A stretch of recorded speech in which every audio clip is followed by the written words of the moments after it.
Hey everybody, this is just a quick video to show you some of the progress we are making on Battle for Souls. We have updated the soul cards to these 3.5 by 3.5 square cards now. And as you can see, the design has been greatly improved. We have each soul's title on the top here. For example, this is the Shepherdess. And on the top ring of the image, you'll see that this soul's heavenly virtue is chastity, represented by pink.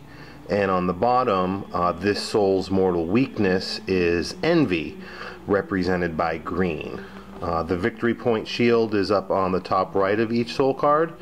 That shows how many victory points the soul is worth if you happen to capture this soul. You'll also see on the left hand side there are 3 areas, and that's how we're going to track the holiness or unholiness of each of the souls. So there are still 21 different soul cards that players will be battling for in the game. We've also designed some custom dice, and so when a new soul comes out into play, like here's the musician, the die will go in the center. That shows that the soul is currently neutral. If the angel player gets a holy point on the soul, it will move up to this Trinity symbol here to show that that soul now has 1 holy point. If the devil player gets the first point, it will move down to this Lucifer signet and will show that the devil has 1 unholy point on that soul. Then we have arrows that show which way to turn the die to get to the next number.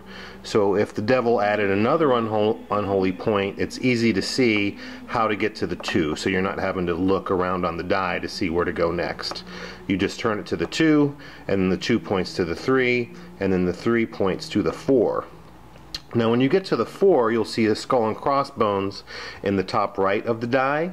That indicates that the soul is now reapable, meaning that you can play a reap card, and if you have a skull, meaning 4 or more unholy points, or holy points if you're the side of the angels, then you gain that soul and gain the points. So all the way up to 5 and then 6. And then if you gain 1 more holy point after 6, the soul immediately goes to hell or immediately goes to heaven, depending on which side wins it.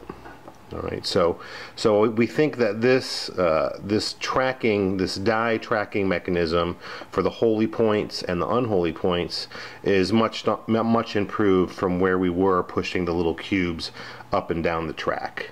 It's easier to see, it's easier to manipulate, and it clearly shows when a soul is reapable or not reapable with the little skull and crossbones icon. Also, you can actually roll the die too, and you can use it as a regular 6-sided die. And half of the sides have the skull and crossbones, so if you were rolling for, you wanted to roll for 50-50, you could roll this dice as well.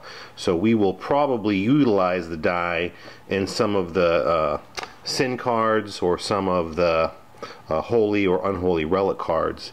We'll probably have we'll play test some cards where you get to actually roll a die to determine the outcome. So we're going to play with that a little bit.